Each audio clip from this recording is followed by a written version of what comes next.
It has been an amazing year for PSVR2, and I have a lot of games that I've covered this year. I think there are around 50 to 60 games that I've made videos on, and a lot of these have gotten very high praises from a lot of people, and they're well deserving of that. But today, we're not focusing on those big hitters that have got all the recognition in the world. We're focusing on either the middle or lower down ones in terms of recognition and in terms of how rated they are, because there are a lot of hidden gems on PSVR2, and today we're going to count down 6 in particular that I think might just be worth your time.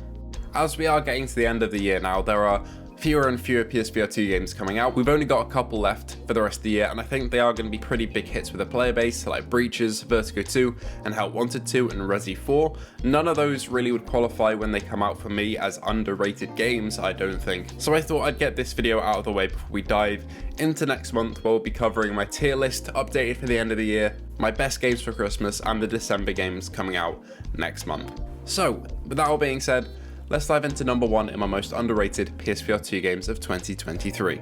My first pick for the underrated games of 2023 is Puzzling Places. This is one I covered not too long ago actually, but it did come out all the way back at the launch of the PSVR2. As with all the games on this list, I have heard a little bit of buzz around it online, but nowhere near as much as it deserves. It's essentially a puzzle game where all of the puzzles that you complete by piecing them back together like a traditional puzzle are 3D scanned.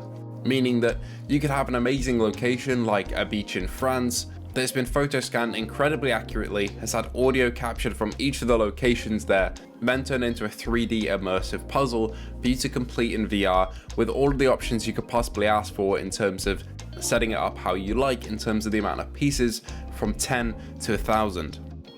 I don't think I can really describe how cool it is seeing these locations at such a small scale, but scanned so they have depth. It's a really weird feeling putting these back together because it's such a unique game in terms of its gameplay and its visuals are incredibly clear. But the audio design for this one is wonderful, and it's also incredibly satisfying when you put the pieces together, and the first and final pieces have some very nice audio stings to them too. Puzzling Places is one you really should consider if you need a PSVR2 game that you can play sitting down, you can relax, talk to people on a party on PlayStation, and really not tire yourself out if you're really looking for something to just chill out with. But yeah, for your consideration, Puzzling Places is a great underrated PSVR2 game. Next up, we have Barbaria. Barbaria is a game where you create a base, you put down enemies in your base, construct it how you want, set up traps, and then other players can come and raid it in VR. It's a mix of a top-down game and also a first-person action game, where leveling up and upgrading is paramount, not just for your base, but also upgrading your champion so you can go take on other people's bases. It really does feel like you're having a little raid as you go and attack these levels that other players have made, and it offers a bunch of replay value, and this one completely took me by surprise, and I do not see enough people talking about Barbaria. I knew nothing about it when it came out, and it simply blew me away, from the cool haptics to the engaging and satisfying combat to the awesome gameplay loop of testing out what different level designs work for you. This one has a lot to offer if you're into these kind of games, and I'd recommend looking into it if you haven't heard of it before. Next up is Ghost Signal. This is the Stellaris game, and I know Stellaris is a very big franchise, but I'm not really sure what the crossover is between Stellaris fans and PSVR2 users. I really did enjoy my time with the flat screen Stellaris, but by no means do you have to play that to enjoy Ghost Signal. Ghost Signal is just an amazing roguelike strategy game where you command your ship, making upgrades, exploring space, and coming across some incredible sights. If you enjoy the visuals of No Man's Sky, this game gives you some similar looking ones, just from a different POV, as you command your ship from essentially a godlike POV where you're looking down on the battlefield or the uncharted piece of space that your ship is currently in. This is yet another game with a ton of replay value, as you can choose different upgrades, different paths, and take on different challenges on each of your runs. That being said, the gameplay won't be for everybody. It's another game that you ideally will play sitting down, and it might not be the engaging fun that a lot of people are looking for, but I would strongly suggest looking into it if it looks like something you'd enjoy, because Ghost Signal is one of the underrated gems of PSVR2.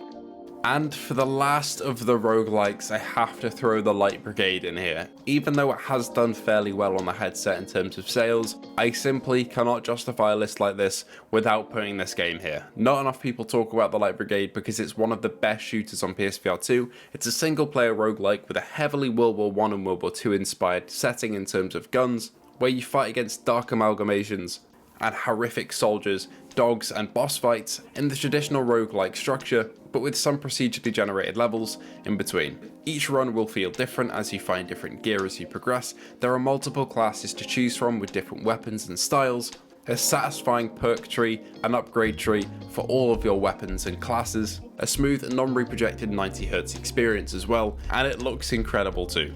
Even if you're not a roguelike fan, there's definitely something to enjoy in the Light Brigade because it's one of my VR games of the year for PSVR2. For the price, you'll get a lot of enjoyment out of this one. The gunplay is satisfying, the sound design is amazing, and the game feels properly oppressive and brilliant.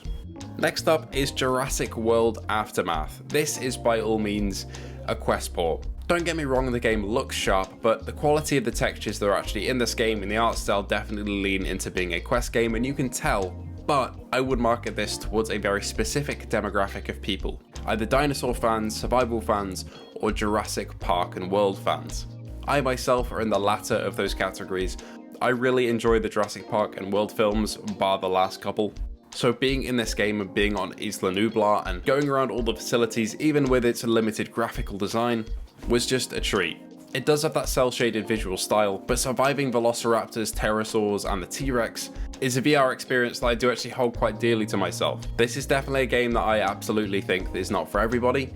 It does get quite repetitive in later stages, but if you're looking for that survival horror sort of kick with dinosaurs, it's the perfect game for it. And I don't see enough people talking about Jurassic World Aftermath, in my opinion. Finally on this list, we have Garden of the Sea. One of the first PSVR2 games I actually reviewed, which is essentially you wake up stranded on a small island in a world inhabited by some weird, fantastical, mythical, magical creatures. And to be honest, I linked it to essentially being Animal Crossing, but in VR. It's not quite that, but it's got a similar loop where you grow your garden in your home island, you take care of the local creatures, you expand and furnish your home, and adventure across the sea to find more islands, gather new resources, and meet new animals. Don't get me wrong, this game has a slower pace than most PSVR2 games, but that's kind of the reason that I love it. You can play at your own pace, explore at your own pace, and complete the world's challenges however you'd like to. Again, do I think this is for everybody? No, absolutely not, but I do think there's a demographic for it, and I'm definitely in that demographic. If you need to unwind in VR, but also feel like you're progressing, Garden of the Sea is the perfect game for that, and I absolutely love it. It looks good, it runs smoothly, and it's got some really inspired world design that's both very cute and impressive. If you hadn't considered Garden of the Sea or even heard of it before this, go take a further look into it, because it's one of my underrated games of this year for sure. Anyway, that'll do me for my most underrated games of 2023 on PSVR2. There's so many in fact that I was going to go for a top 5, but I didn't want to exclude Garden of the Sea because it's a great game. Along with the normal content of covering new VR releases, playing through Resi 8 and playing through some other games, there's a couple of videos coming out just like this one in terms of the best games you could buy for Christmas and my overall 2023 PSVR2 tier list, so please do stick around for that. Anyway, thank you all for watching. If you did enjoy, feel free to like and subscribe, and I hope to see you all in the next video.